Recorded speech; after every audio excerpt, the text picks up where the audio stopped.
नागरिकांना सुरक्षित स्वच्छ दर्जेदार अन्न उपलब्ध व्हावे यासाठी अन्न व औषध प्रशासन नाशिक शहर व जिल्ह्यामध्ये सेफ फूड सेफ महाराष्ट्र या मोहिमेअंतर्गत श्री तुकाराम मुंडे आयुक्त अन्न व औषध प्रशासन मुंबई तसेच मंगेश माने सहाय्यक आयुक्त अन्न औषध प्रशासन नाशिक विभाग नाशिक यांच्या मार्गदर्शनाखाली प्रशासनास प्राप्त गोपनीय माहितीच्या आधारे दिनांक 11/8/2026 रोजी नाशिक शहरात विविध आस्थापनांची तपासणी केली असता नाशिक शहरातील 2 हॉटेल 2 बेकरी 1 नमकीन अशा एकूण 5 आस्थापनांमध्ये स्वच्छता व अन्न सुरक्षा विषयक त्रुटी आढळून आल्याने परिशिष्ट 4 अन्न सुरक्षा कायदा 2007 चे उल्लंघन झाल्यामुळे मानवी आरोग्याच्या अनुषंगे एकूण 5 आस्थापनाचे परवाने तात्काळ निलंबित करण्यात आले।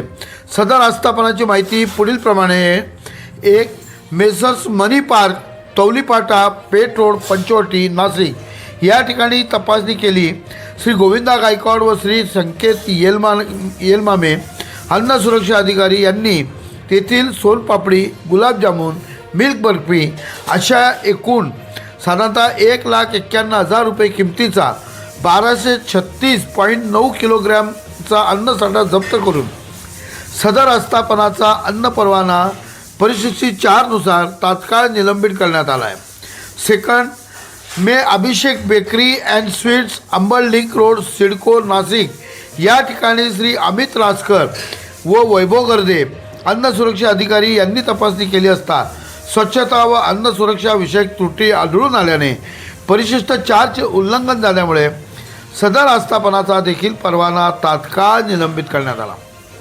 3 messrs Sayali restaurant and bar ITI colony Satpur Nashik या ठिकाणी गोपाल कासार अन्न सुरक्षा अधिकारी यांनी तपासणी केली असता सदर आस्थापनाचा परिशिष्ट 4 चे गंभीर उल्लंघन झाल्यामुळे अन्न परवाना तात्काळ निलंबित करण्यात आला आहे। 4 हॉटेल छोटे मिया कॉलेज रोड नाशिक या ठिकाणी श्रीमती ऋतुजा नवले व अक्षय खेडकर अन्न सुरक्षा अधिकारी यांनी तपासणी केली असता सदर आस्थापनेचा परिशिष्ट 4 चे उल्लंघन झाल्यामुळे अन्न परवाना तात्काळ निलंबित करण्यात आला। आणि 5 नंबर मोहनलाल नमकीन द्वारका नाशिक या ठिकाणी गोविंदा गायकवाड अन्न सुरक्षा अधिकारी यांनी तपासणी केली असता सदर आस्थापनेचा परिशिष्ट 4 चे उल्लंघन झाल्यामुळे अन्न परवाना तात्काळ निलंबित करण्यात आला।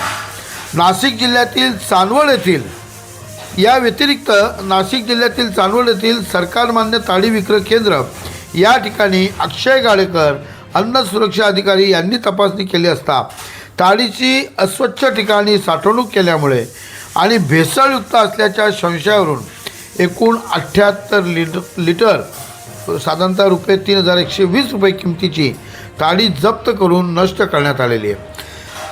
अन्न व औषध प्रशासन विभाग नागरिकांच्या आरोग्याच्या संरक्षणास सर्वोच्च प्राधान्य देत असून अन्न सुरक्षा नियमाचे उल्लंघन करणाऱ्या कोणत्याही अन्न व्यावसायिकास कोणतीही सवलत कुठल्याही सबबीवर दिली जाणार नाही। नाशिक विभागात सुरू असलेले विशेष तपासणी मोहीम यापुढेही अधिक व्यापक स्वरूपात सुरू राहणार असून अन्न व्यावसायिकांनी स्वच्छता सुरक्षित अन्न उत्पादन साठवणूक हाताळणी व विक्री याबाबत अन्न सुरक्षा मानके अधिनियम 2006 तसेच त्या अंतर्गत नियम व विनियमाचे काटेकोर पालन करावे। तसेच नागरिकांनी कोणत्याही अन्न पदार्थाबाबत दर्जा स्वच्छता किंवा सुरक्षिततेबाबत शंका असल्यास अन्न औषध प्रशासन विभाग नाशिक यांच्याकडे तक्रार नोंदवून सुरक्षित अन्न अभियानात सक्रिय सहभाग नोंदवावा असे आवाहन अन्न व औषध प्रशासन नाशिक विभागाचे सहआयुक्त मंगेश माने यांच्यामार्फत करण्यात आलेले आहे। पण त्याचबरोबर ह्या ज्या कारवाया आपण बघतोय की चांगल्या कारवाया चालू आहे, सगळीकडे अतिशय चांगल्या पद्धतीने कारवाया चालू आहे। पण याच पद्धतीने नुसतं जिल्ह्याच्या ठिकाणी नाही तर जिल्ह्याच्या इतर तालुक्यामध्ये छोट्या मोठ्या गावांमध्ये देखील या अधिकाऱ्यांनी इथली देखील तपासणी केली पाहिजे। इथल्याही नागरिकांना सेफ फूड सेफ महाराष्ट्र किंवा सेफ लाईफ हा अधिकार त्यांनाही आहे। त्यामुळे इकडेही अशाच काही कारवाया जर झाल्या तर त्या नक्कीच अभिनंदनास पात्र होईल, चांगली गोष्ट होईल आणि इकडे या गोष्टी झाल्या पाहिजे. या गोष्टीची दखल संबंधित अधिकाऱ्यांनी घ्यावी असे देखील नागरिकांकडून मागणी होत आहे. प्रबंधभूमी महाराष्ट्र न्यूजसाठी महाराष्ट्र न्यूज इन्चार्ज हरीश मारू.